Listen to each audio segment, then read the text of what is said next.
하겠습니다. 자, 우리가 전기에 대해서 배울 건데,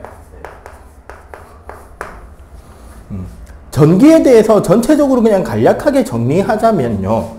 원래 이제 정전기가 있어요.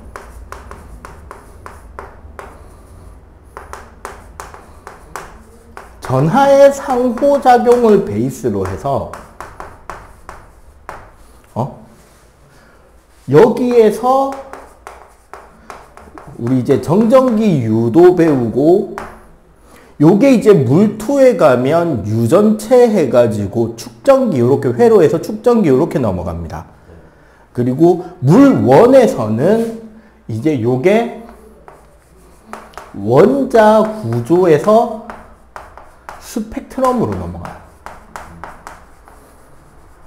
스펙트럼으로 넘어간 뒤에 이게 뭐가 되냐면 에너지띠로 해가지고 반도체 쪽으로 가요. 그래서 STS로 넘어갑니다. 물원에서는. 그 다음에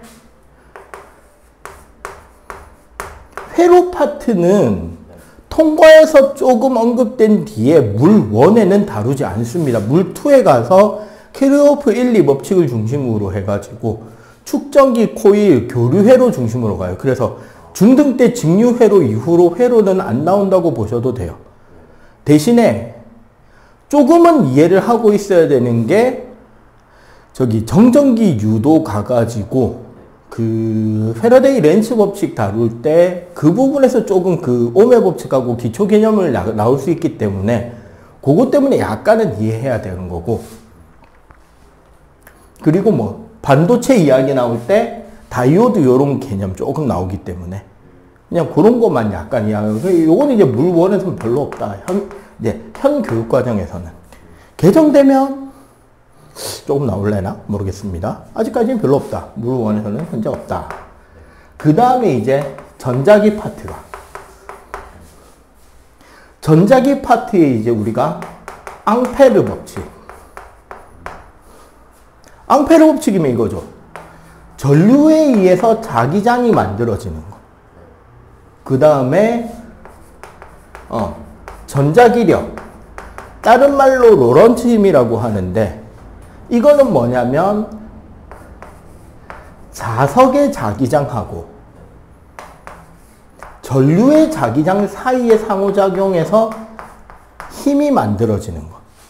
소위 이제 우리가 말하는 플레밍 법칙.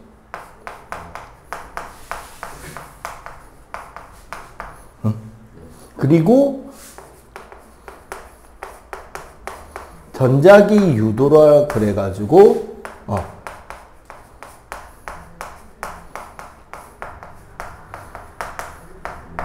패러데이 렌츠 법칙으로 해서 유도 전류의 색이나 방향, 그래프 이런 것들 물어보는 문제가 이제 전기 파트에서 나와요.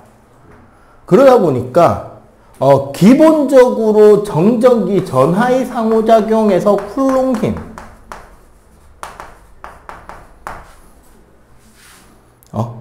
그 다음에 원자 구조, 쿨롱 힘, 원자 구조, 스펙트럼, 에너지띠, 요쪽에서 이제 주로 수능 문제가 한 두세 문제, 그 정도 나온다라고 생각하시면 되고, 그래서 에너지띠, 그러니까 보호 원자 모형을 이해를 하기 위한 방법이고, 그래서 물리화학을 같이 공부한 케이스가 이해도가 높습니다. 이게 이제 아무래도 공부를 하다 보면 화학에서 말하는 전자 배치 구조가 쌓여가는 형태랑 여기가 겹치게 돼요. 그래서 그런 부분들을 이해를 같이 하면 좋기 때문에, 화학 공부가 어느 정도 돼 있잖아? 내신을 했었으니까. 그러면 그 내용을 내가 가져와서 설명하는데 아마 이해도가 좋을 거야. 나중에 전자기 유도가 할 때도, 전자기 유도나 여기에서 이제 자성체 이야기하는, 여기 그거 빼먹었네. 물질의 성질의 자성체 이야기도 할 거거든요. 어떤 놈은 왜 자석에 붙고 어떤 놈은 안 붙고 어떤 놈은 약하게만 끌리냐, 이런 거 이야기도 할 건데, 그런 거 전부 다 화학적 구조에서 나옵니다. 이런 것들도 같이 볼만하다. 그렇게 생각하면 될 것 같아요. 이씨, 화장실 좀 갔다.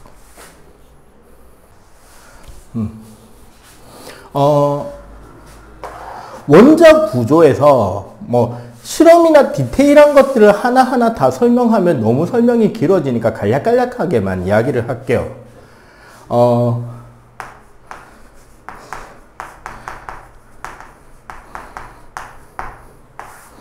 원자 모형. 여기엔 지금 빠져 있는데 요 앞에 한 명이 원래 더 나와야 돼요. 누구냐면 돌턴입니다. 돌턴은 그냥 중성을 띠는 입자. 이건 이제 누구의 영향을 크게 받느냐? 데모크리토스의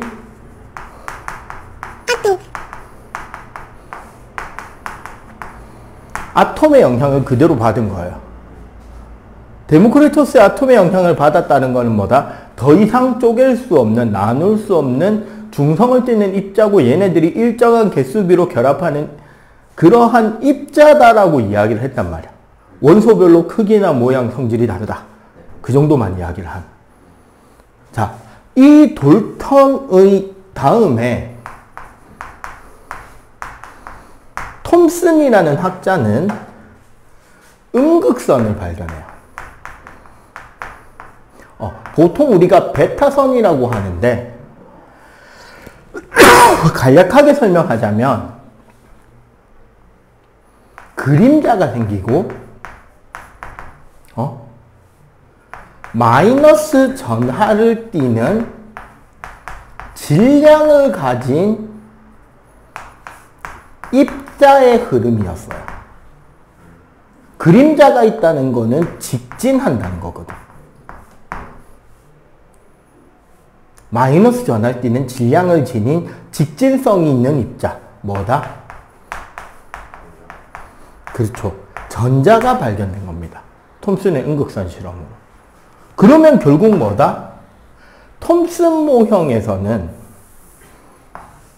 원자에 뭐가 박혀 있어야 된다? 마이너스인 전자가 박혀 있어야 되는 거야. 이렇게. 그럼에도 불구하고 원자 자체는 정기적 중성이어야 되니까 원자 전체적으로는 플러스이어야 된다. 예, 이거를 옛날에 아마 너희들이 중등 때까지만 해도 교과 개정 전이라서 이거를 푸딩 모형이라고 배웠을 거예요. 너희들 뒤로는 원자 모형을 안 가르치거든요, 중등에서는.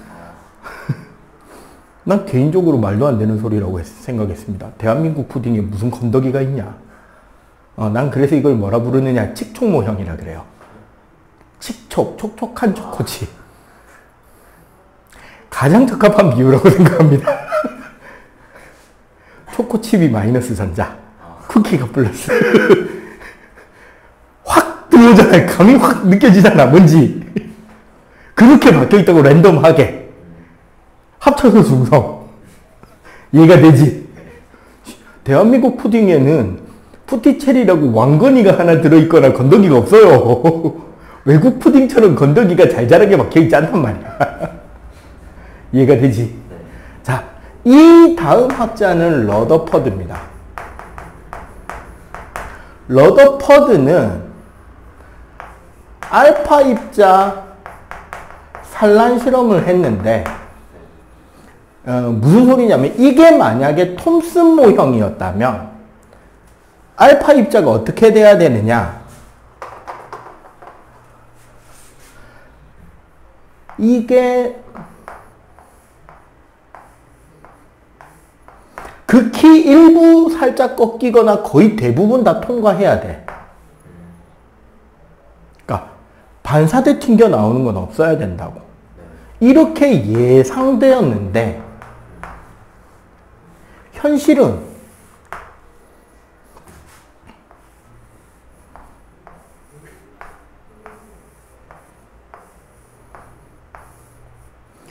요런 그림에 가까운 형태로 입자 산란이 일어난 거야. 이게 가능하려면 어떻게 돼야 되느냐?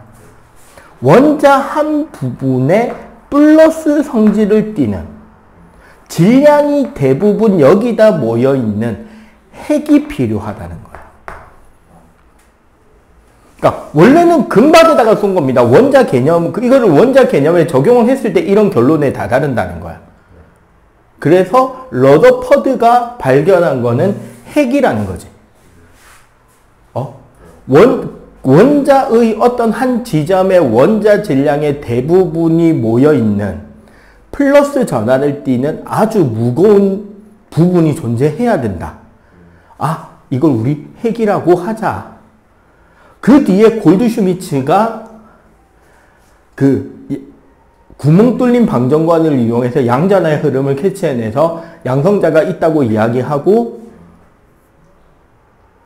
그 뒤에 핵의 양전하를 가지고 계산을 했는데 양전하 값보다 원자 핵이 더 무겁다는 거를 러더퍼드가 다시 발견해서 그거 그럼 우리 중성자라고 치자 해가지고 러더퍼드가 결국 최종 승리한단 말이야. 그래서 물리학에서는 골드슈미츠 별로.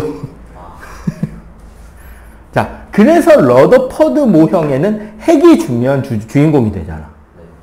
그래서 러더퍼드 모형을 사실 대부분의 과학계에서 참 좋아합니다. 예쁘거든요.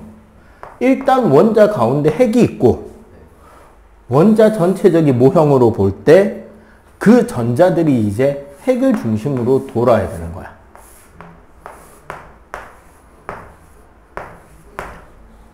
화학하는 사람들 참 좋아하는 마크죠. 과고라던가 뭐 화학 관련 연구실, 원자력 관련 연구실에서 참 좋아할 만한 마크입니다. 자, 문제는 여기에서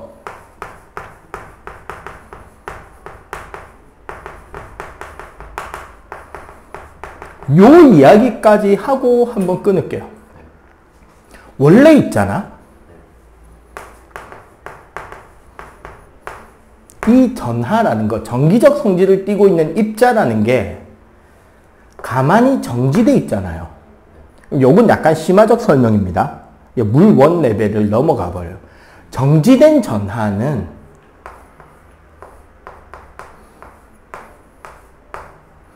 주변에 전기장이라는 공간적 성질을 만들어요. 이 전기장은 결국 뭐다? 단위전하가 받는 전기력의 크기야. 그러니까 전기력이 미치는 공간적 세기가 생겨요. 우리 중력은 중력장, 자기력은 자기장, 전기력은 전기장. 정지전하 주변에 전기장이 생겨요. 그리고 이 전하가 일정하게 운동을 하면 사실 반대쪽으로 전류가 흐르는 것이 되잖아. 그러면은 얘 때문에 자기장이 생겨요. 맞지? 전하의 운동에서는 자기장이 생깁니다. 근데 이 전자가 왕복 운동을 하거나 회전 진동 등을 하잖아요. 회전하거나 진동을 하잖아. 이러면 여기서 사실 어떻게 되냐면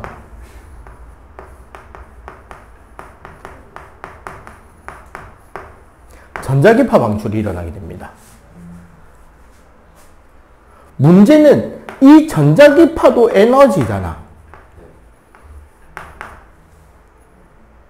맞지? 그럼 원래 이렇게 핵 주위에 전자가 돌게 되면 실제로는 어떻게 돼야 되느냐? 그 전자는 원궤도를 유지하면서 돌 수 있는 게 아니라 얘는 끌려 들어가 버려요. 이 과정에서 뭐를?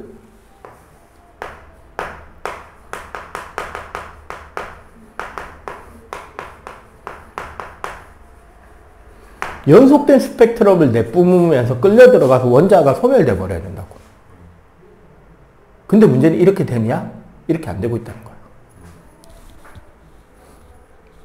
그래서 이 부분에 대해서 극복하는 모델이 필요했고, 그 극복하는 모델을 어떤 구조일 것이냐에 대한 연구에서 이제 그 전설의 그 전기 모임에 젊은 영웅들이 이제 팀워크로 치고 나가는 그 이야기가 시작이 되는 거죠. 보어, 보른, 하이델베르그. 그리고 이제 그 젊은이들의 발표가 꼰대들을 짜증나게 뭐 어쨌거나 그 이야기들이 이제 천천히 나올 건데 일단 요런 식으로 연구가 해서 원자의 구조가 조금씩 현재 우리가 알고 있는 원자 구조로 잡혀왔다라는 거. 지금 일단 러더퍼드 모형까지 이야기를 했습니다. 잠깐 끊고 전기력하고 핵과 전자 개념 이런 것들을 이제 이야기해 가도록 할게요. 일단 요거 정리. 이야기를 할게요. 사실 전기력은 우리 전하 사이의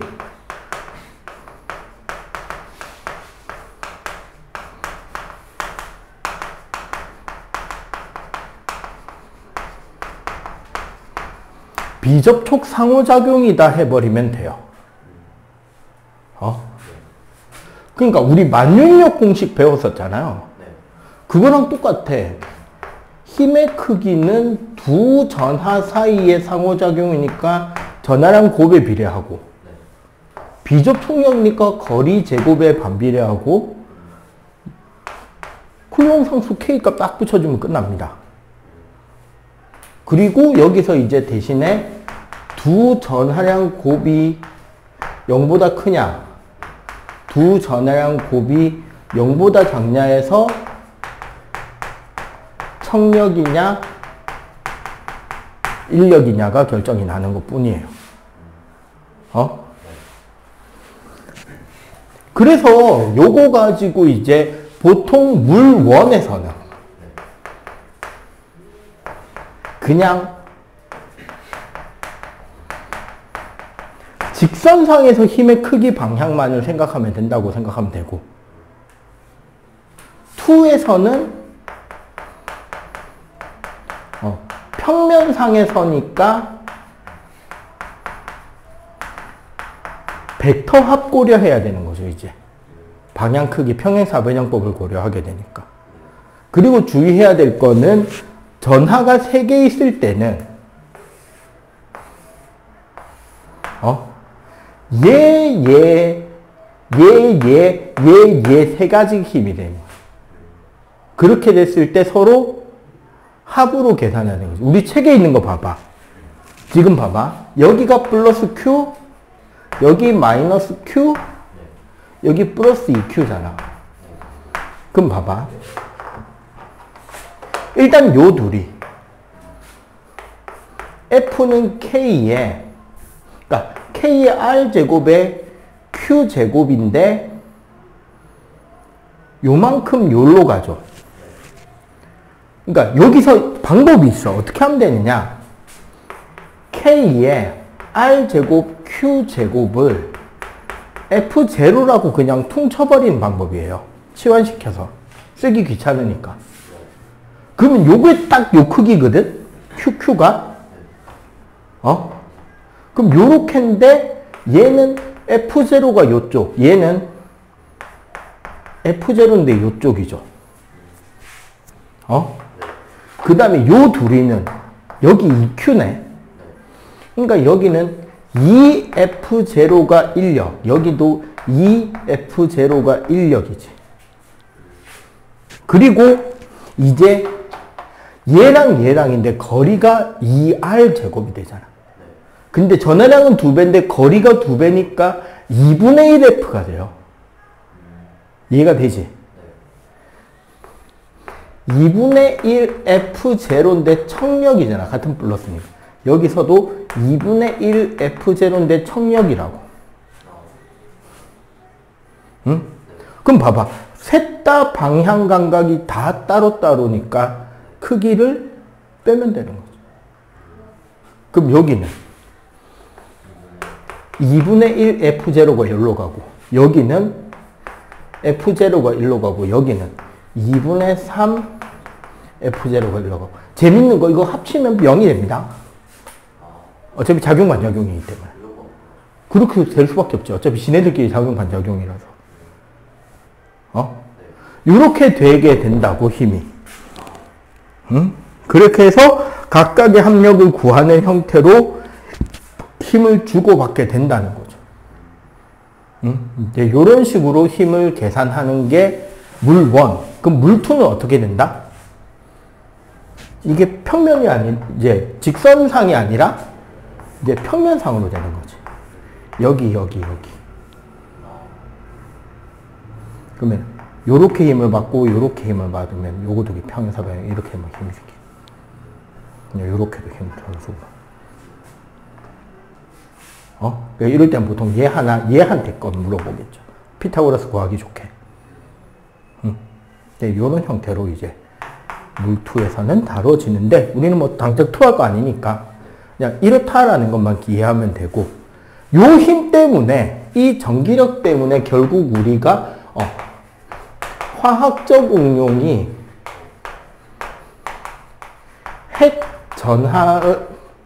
핵과 전자의 인력,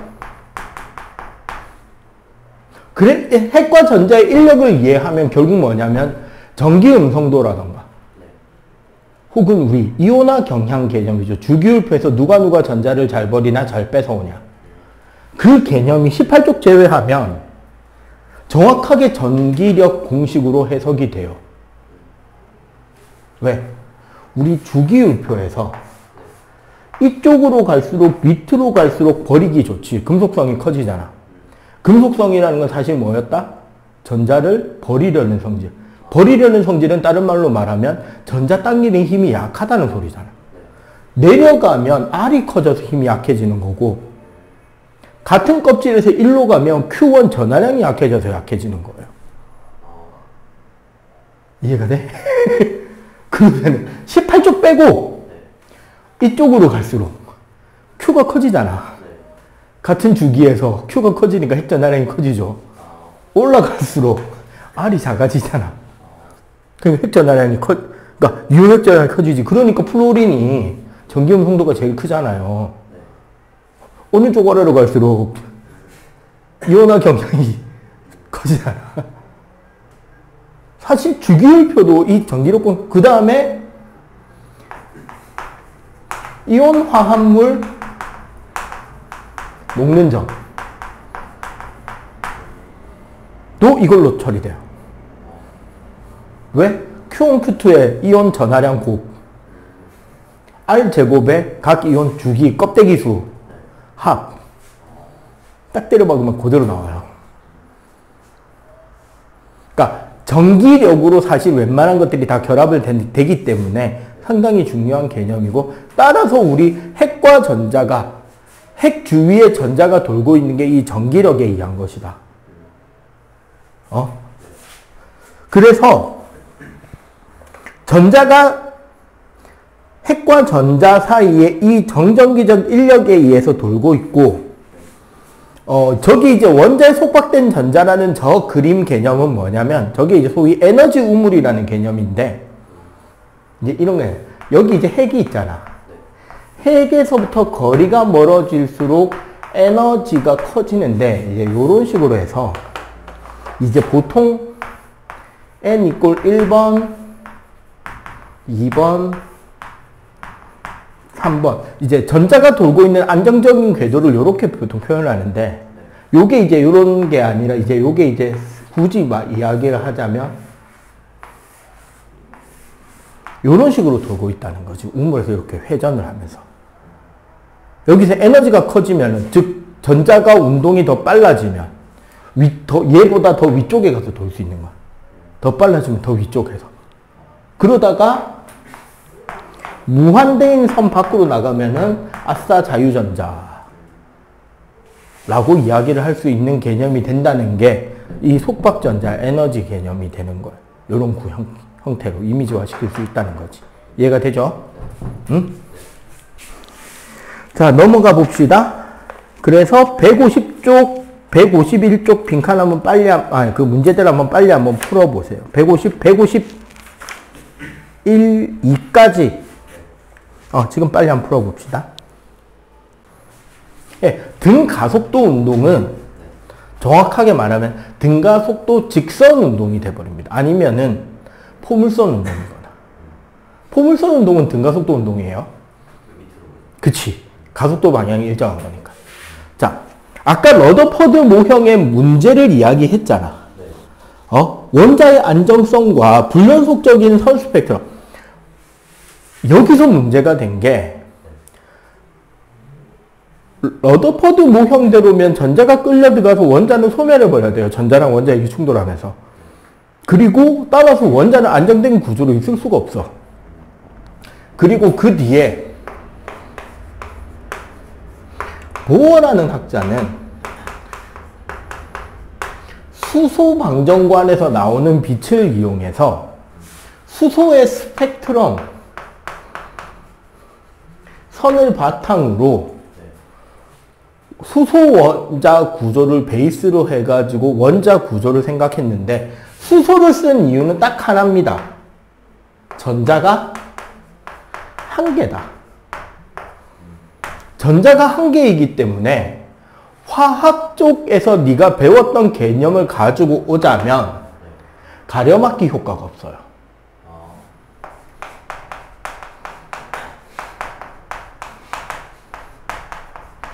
가려막기 효과가 없기 때문에 어떤 특징이 나타나냐면 이건 이제 전형적인 화학 수업 레벨이 되어버립니다.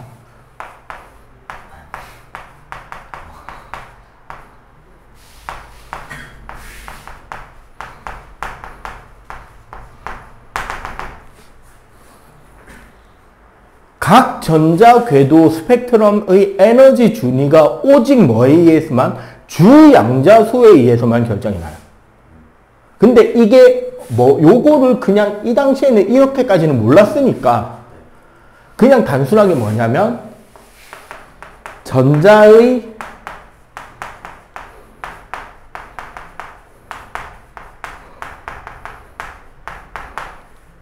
양자화 이거를 불연속적이다라고 표현을 하는 거예요. 양자화라는 말 자체가.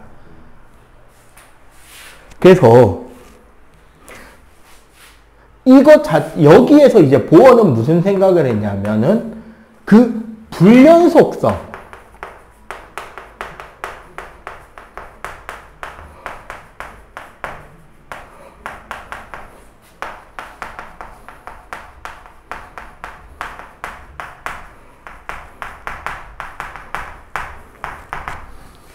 그 특정 궤도에서만 전자들이 안정적으로 돌 수 있는 이유가 있을 것이다 라고 생각을 한 거예요. 그래서 그 에너지의 양자화 여기서 이제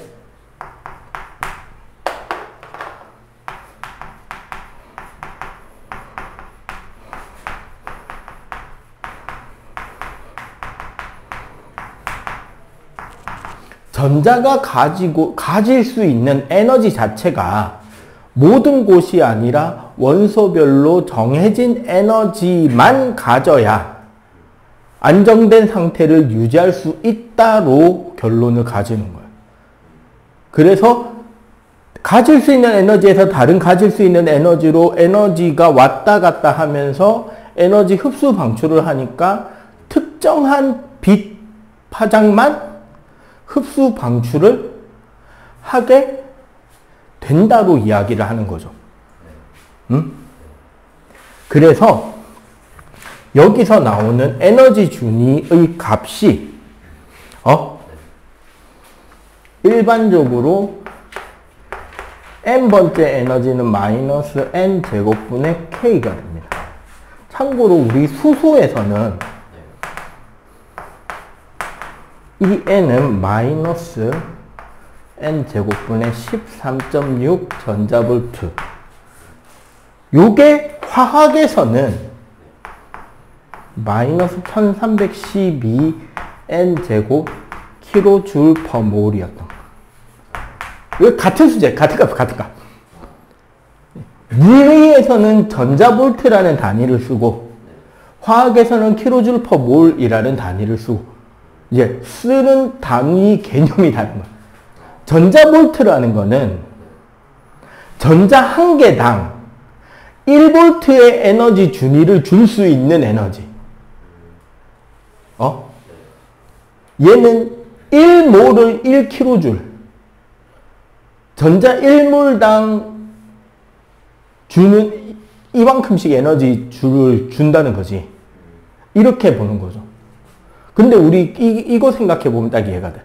몰 단위, 즉 아보가드로 넘버는 6.06 곱하기 10의 23승계고요. 우리가 여기 전자볼트를 했잖아. 우리 쿨롱 개념이죠. 전자 1쿨롱. 6.25 곱하기 10의 18승계. 그러니까 요렇게 단위값이 조금 차이가 나는 거지. 자릿수랑. 근데 계산해보면 그 차이만큼 딱 나는 거예요. 거의 비슷해. 그래서 요렇게 되고 결국 뭐다? 마이너스 13.6 그 다음에 뭐 마이너스 4분의 13.6 뭐 이렇게 그 다음에 뭐 9분의 이렇게 쭉 올라가게 되잖아. 이제 요 값에서만 전자가 존재가 가능한 값이 나온다는 거지. 딱 정해진 값으로. 그리고 여기서 우리 생각에 이제 가장 낮은 상태가 우리 소위 말하는 바닥 상태. 그럼 그 위에는 전부 다 들뜬 상태. 그래서 바닥 상태 전자가 들뜬 상태로 올라가려면 에너지를 흡수해야 되고. 자, 흡수된 들뜬 상태는 좋은 상태다, 안 좋은 상태다? 안 좋은 상태예요. 사실 우리가 모두 다 희망하는 게 뭐야? 가급적이면 에너지를 바닥 상태로 유지하는 거잖아. 솔직하게 니도 지금 집에 가서 네 몸의 위치 에너지를 바닥 상태로 위치하고 싶잖아. 침대와 한 몸이 돼야 될 거 아니야. 내가 라텍스인가 라텍스가 나인가. 무라일체의 상태. 그게 제일 편하잖아. 에너지가 낮아야 편한 거예요. 공중에 생각해봐. 저 크레인에다가 몸 칭칭 묶어갖고 공중 100m에 대롱대롱 들뜬 상태로 만들어놔봐. 얼마나 불안한가. 맞지? 그러니까 들뜬 상태에 실으니까 얘는 다시 원래대로 돌아가기 위해서 뭐를 한다? 에너지를 방출하게 되는데 이 방출하는 에너지가 플랑크 상수 얘라 나옵니다. 원래 플랑크 상수 곱하기 진동수로 나오거든요. 응? 이 H가 플랑크 상수고 여기 람다 이거 파장 F 진동수 C는 광소. 결국 근데 람다나 F가 결국 뭐냐면 파장이나 진동수는 결국 색깔이잖아. 이렇게 나올 것이다. 무언가의 배수로 나올 것이다 라고 생각을 하고 가설을 잡은 거예요. 누가? 보어가. 지가 다 연구한 게 아니고. 이런 식으로 보어는 가설만 잡았고 그래서 다음 페이지 160쪽 맨 위에 봐봐. 전자가 전이할 때 방출하거나 흡수하는 빛, 즉 광자 한 개의 에너지는 두 개도 에너지 준위 차이가 나온다. 그래서 그 방출되는 에너지 참, 요 값이 델타 E, 즉 EM-EN의 절대값으로 이렇게 나왔다. 얘가 어떤 플랑크 상수, 빛과 관련된 광자와 관련된 어떤 상수의 배수로 나타난다. 그래서 수소 같은 경우는 마이너스, 왜 마이너스냐면, 그럼 왜 이게 마이너스 값이냐? 아까도 잠깐 언급이 됐었는데, 자, 요거 봐봐. 여기 핵이 플러스죠? 그러면 여기에 전자가 N이 1번, 2번, 뭐 3번, 점점점 나갈 거 아니야. 무한대가 위치 에너지가 0이 돼요. 왜? 여기에 있는 전자는 핵과 아무런 상호작용을 안 할 거 아니야. 거리 무한대니까. 그럼 여기가 위치 에너지가 0이야. 맞지? 근데 우리는 이 안에 전자가 있으면 얘를 E까지 잡아 당겨 내려면 뭘 해줘야 돼? E를 해줘야 되죠. 얼마만큼? 지 위치 에너지 크기만큼. 맞잖아. 그렇지. 그래서 얘는 마이너스 위치 에너지예요.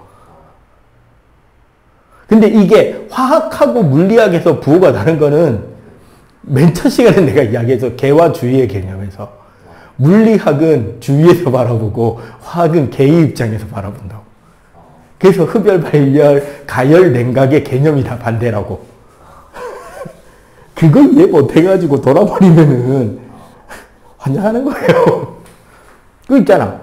화학에서 1등급 가냐 못 가냐는 그 둘째 시간에 판별을 하잖아요. 뭘 딱 들어갔을 때 이게 뭔 지랄이냐 해가지고 감 못 잡으면 가는 거잖아.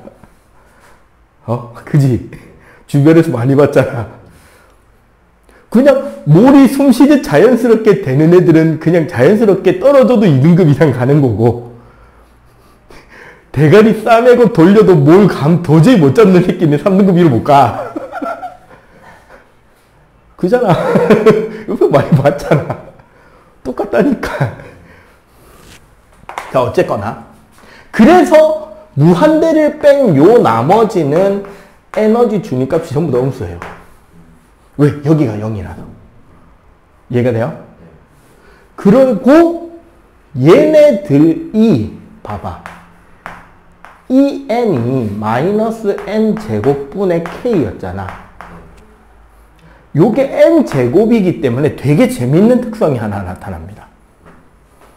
봐봐. E1 마이너스 E2의 절대값, E2 마이너스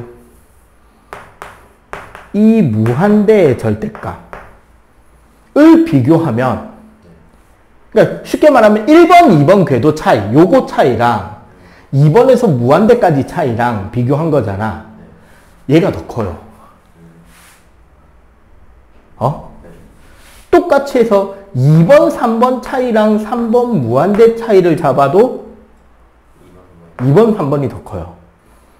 3번, 4번 차이랑 4번 무한대 차이를 비교해도 앞이 더 커요. 이렇게 되잖아?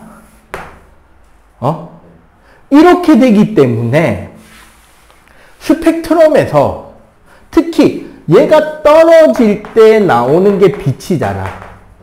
이 빛을 프리즘에 분광해서 보는 게 스펙트럼이거든? 그리고 이 에너지 크기가 선의 위치 색깔로 나온단 말이야. 출발점이 중요해? 도착점이 중요해? 그치, 도착점이 중요해지는 거죠. 1번 궤도까지 떨어지냐, 2번 궤도까지 떨어지냐, 3번 궤도까지 떨어지느냐가 빛의 종류가 바뀌어요. 특히 수소에서. 응? 이렇게 가설을 세웠고, 그 뒤에 이 보어의 가설을 바탕으로 지가 실험한 거 아닙니다. 발머가 제일 먼저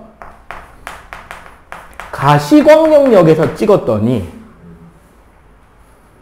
그 빛의 영역이 n-제곱분의 1 마이너스 2제곱분의 1의 배수로 파장이 나오더라는 거야. 파장의 역수가 2배수로 나오더라는 거지. 사실 이거 hc분의 람다였다. 에너지 크기가. 그리고 라이먼이 자외선 영역을 찍었더니 리드베리 상수 n-제곱분의 1 마이너스 1의 값으로 람다분의 hc가 나오더라는 거지. 파센이 적외선 영역에 똑같이 찍었더니 리드베리 상수 n-제곱분의 1 마이너스 3제곱분의 1의 값으로 람다의 hc가 나오더라는 거야. 결국 이게 무슨 소리냐? 2번 궤도까지 떨어지면 가시광선 영역의 발머 계열, 1번까지 떨어지면 자외선 영역의 라이먼 계열, 3번까지 떨어지면 적외선 영역의 파생 계열이 되더라는 거죠. 응? 그리고 여기서 실제 수소선에서는 4개밖에 안 나와요. 왜 그러냐면 3에서 2, 4에서 2, 5에서 2, 6에서 2만 나옵니다. 7부터는 파장이 짧아져서 자외선이에요. 그래서 수소선은 4개밖에 안 보여.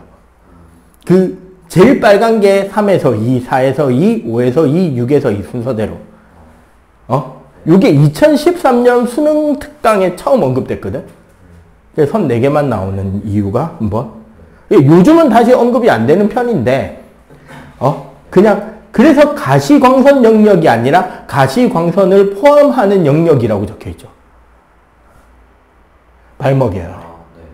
그러니까 가시광선에서 살짝 자외선 걸치게 되는 거야. 그래서 선 4개만 가시광선 영역에서 나오고, 저렇게 해서 파장과 빛의 에너지가 저런 식으로 나옵니다. 그리고 그 에너지, 그리고 봐봐. 맨 처음에 보어는 수소를 썼잖아요. 수소는 전자가 하나고 주양자수에 의해서만 에너지 준위가 결정나서 이렇잖아. 다른 원소들은 전자가 여러 개고 가려막기 효과가 나타나고 그러다 보니까 여기서 오비탈 에너지 준위의 차이가 더 생기고 따라서 스펙트럼 선의 위치와 개수, 즉 출입하는 에너지 준위 자체가 되게 층수가 여러 개가 되지. 그러니까 원소마다 나타나는 선의 위치와 선의 개수는 특히 가시광선 영역에서 나타나는 선의 위치와 선의 개수는 다 다르죠. 그걸로 우리가 중학교 2학년 때 불꽃 반응 색에 분광기 갖다 대서 선 스펙트럼 보고 어느 원소인지 구별하게 됐던 이유가 되는 거야. 이해가 되죠? 그래서 앞쪽으로 돌아가 보면 그래서 연속 스펙트럼은 왜 연속이 되느냐면 저건 에너지 띠에 가서 설명할 수 있고요. 우리가 방출 스펙트럼은 말 그대로 고온 기체, 여기서 고온의 기체는 들뜬 상태이기 때문에 에너지가 떨어지면서 방출하는 선만 나와서 특정 파장의 빛들만 나온다라고 생각하면 되고, 흡수 스펙트럼은 뭐냐면 저게 통합과학에서 언급이 됐던 건데, 연속 스펙트럼은 원래 고체거나 고밀도 천체 같은 데서 나오는 빛이거든요. 그렇게 해서 연속된 스펙트럼의 빛이 나오다가 저온의 기체를 통과합니다. 저온 기체라는 건 사실은 뭐다? 바닥 상태를 말하는 거죠. 바닥 상태의 기체에 빛이 통과하면 뭘 해버린다? 애들이 들뜨기 위해서 빛을 흡수당할 거 아니야. 그럼 이거 봐봐. 방출되는 파장의 빛과 흡수해야 되는 파장의 빛은 같아요, 달라요? 같겠죠. 같은 에너지 크기니까. 그래서 흡수선 위치랑 방출선 위치가 같으면 어떤 기체다? 같은 기체다. 그 개념에서 이제 우리가 흡수선을 배울 수가 있는 거죠. 이건 이제 통과 때 언급됐기 때문에 언급되는 거고, 스펙트럼에서, 물리 스펙트럼에서 흡수선을 다루는 케이스는 되게 적습니다. 그리고 연속 스펙트럼이 나오려면, 그래서 우리 백열화라고 하는 고온, 고밀도, 고체 내지는 천체에서만 나와요. 형광등 안 되고 LED 안 됩니다. 그래서 이게 백열등이나 별에서만 연속이 됩니다. 알겠지? 이 부분, 그 파장 에너지는 우리 붉은색이 파장이 길잖아. 보라색 쪽이 파장이 짧고요. 파장 짧은 쪽이 진동수가 큰 거고, 그럼 진동수 큰 쪽이 에너지가 큰 거예요. 이제 우리 전자기파 생각해 보면 뒤에 가서 아마 나올 건데, 진동수가 크니까 보라색 바깥의 자외선은 에너지가 더 크겠죠. 그러니까 살균 소독용으로 쓰는 거야. 그래서 보라색보다 파장이 더 짧은 X선은 투과해서 우리 몸에 뼈 부러진 데를 보는 거고, 그거보다 에너지가 더 큰 감마선은 암세포 태워 죽이는 데 쓰는 거예요.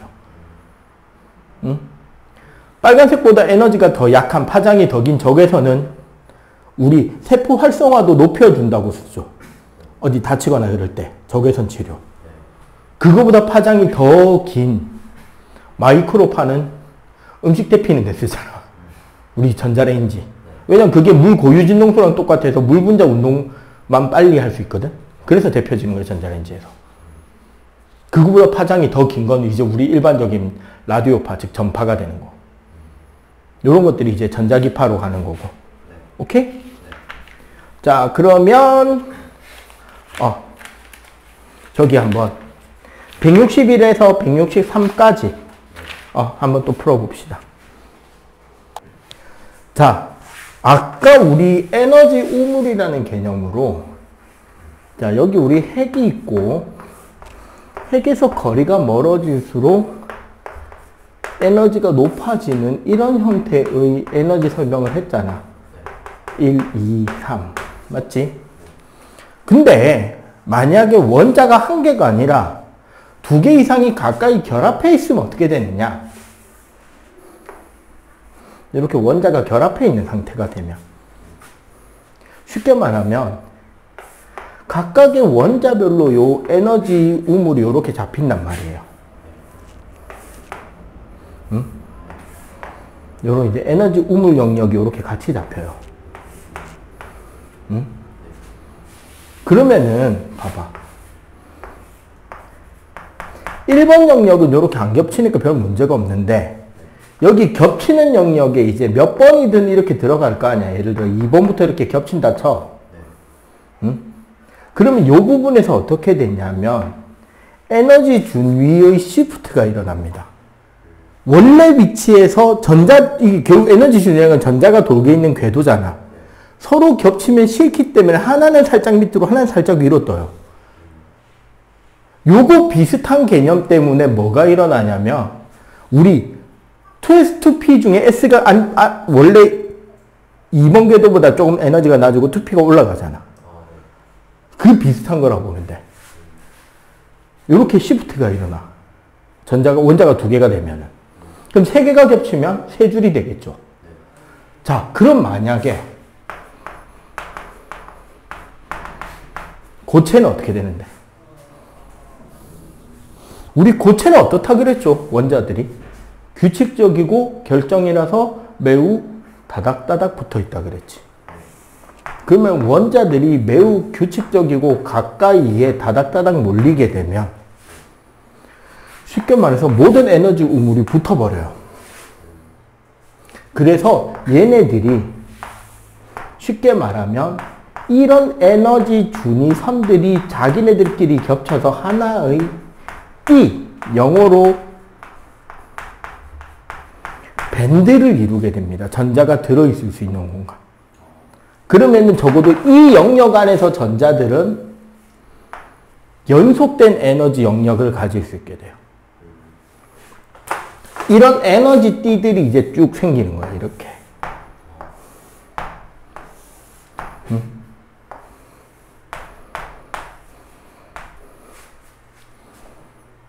이제 여기서는 딱 그 에너지 값만 가지고 있었는데 여기서는 이게 수없이 많은 에너지 준위가 겹쳐져서 만든 영역이다 보니까 이 영역 안에 존재할 수 있고 여기는 이제 아닌 거지. 이렇게 전자가 들어있을 수 있는 곳을 허용된 띠. 전자가 없는 여기를 이 간격이라고 그러고 이렇게 채워지는 이런 에너지 띠에서 제일 마지막 전자가 들어가는 즉 제일 바깥쪽 전자가 들어간 띠를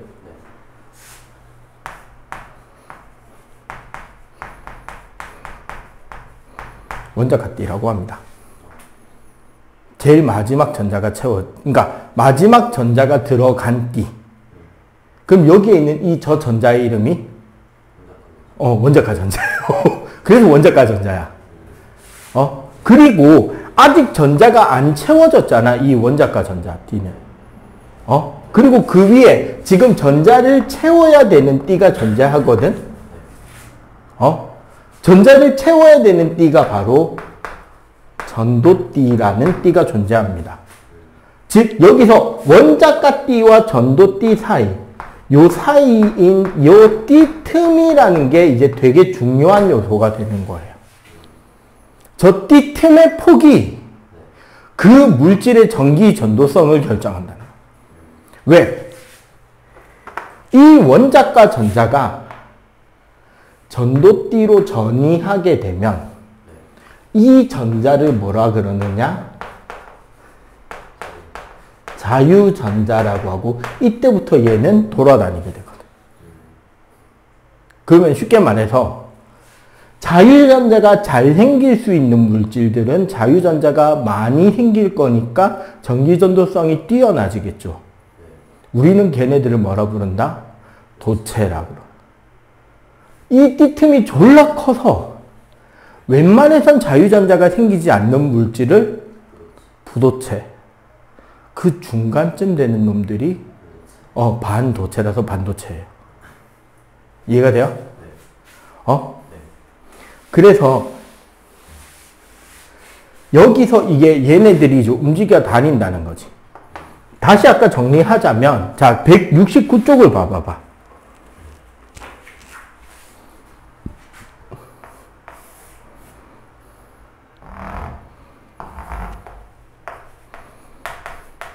자 여기가 원자가띠입니다. 자 도체의 경우는 실제로 도체에 들어있는 전자가 몇 개 없잖아. 금속들이니까. 원자가 전자가 몇 개가 없으니까 전도띠가 사실상 원자가띠에 붙어버려요.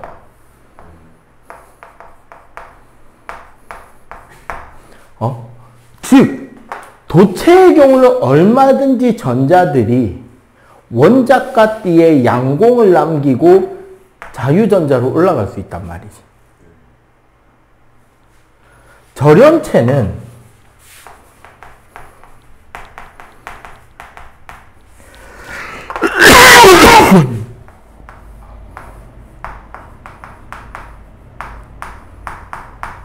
전도띠까지가 뭐 요렇게 그려야 될 정도 레벨이에요. 띠줄임표까지 그려야 될 정도. 그러니까 사실상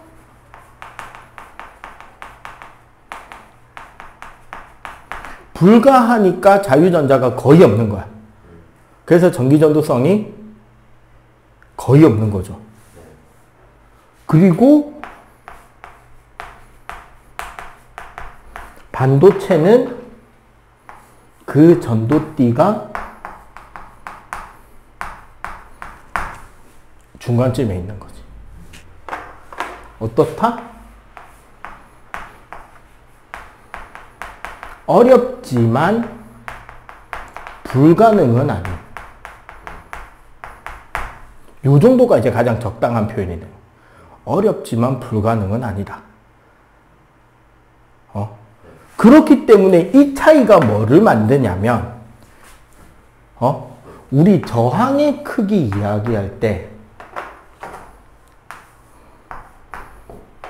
로우의 단면적분의 길이라고 쓴단 말이에요. 얘가 뭐냐면 비저항이라는 개념이야. 물질의 특성인데요. 참고로 비저항의 역수를 시그마라 그래서 전기전도도로 봅니다. 이러면 감이 잡히죠. 참고로 이 비저항 값이 얼마쯤 되냐면 도체는 10의 마이너스 16승에서 10의 마이너스 8승? 4승? 요 정도 범위? 그럼 절연체는 10의 8승에서 10의 20승. 왜 절연체냐? 왜 전기가 안 통하냐? 단순합니다. 그냥 저항이 졸라 높은 거예요. 저항이 졸라 높으니까 전기가 안 통하는 거야. 얘네들은 한 요 정도 범위대에서 보통 저항이 잡히는 녀석들. 그런데 여기서 이제 요 비저항 값이 재미있는 게 온도에 따른 비저항 값이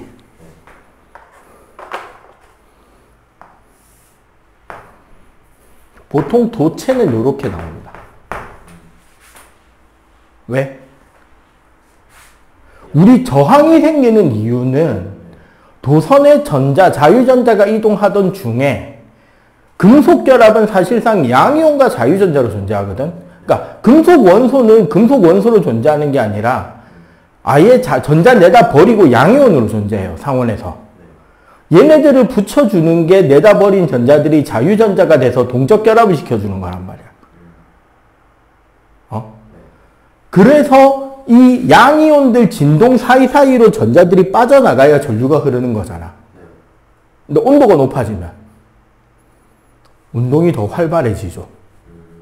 그러니까 충돌이 많아지니까 저항이 커지는 거야. 그래서 온도가 낮아지면 진동이 덜해지니까 잘 빠져나가지죠. 참고로 여기서 이렇게 떨어지는 여기가 초전도체가 돼요. 이론상은 이렇게 되는데 실제로는 여기서 이래 되거든. 여기가 초전도체 이야기가 되는 거예요. 특정 온도에서 갑자기 뚝 떨어지는 게 초전도체 이야기. 근데 절연체나 반도체는 이래 됩니다. 왜? 에너지가 올라가잖아요. 온도를 높여주면 이 폭을 건너뛰는 전자수가 늘어요. 이거 에너지잖아, 세로값이.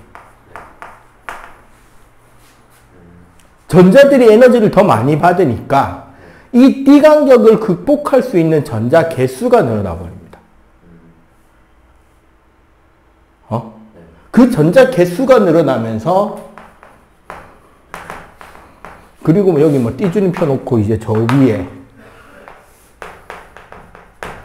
절연체가 존재하지만 절연체나 반도체는 그래서 온도가 올라갈수록 오히려 저항이 적어진다.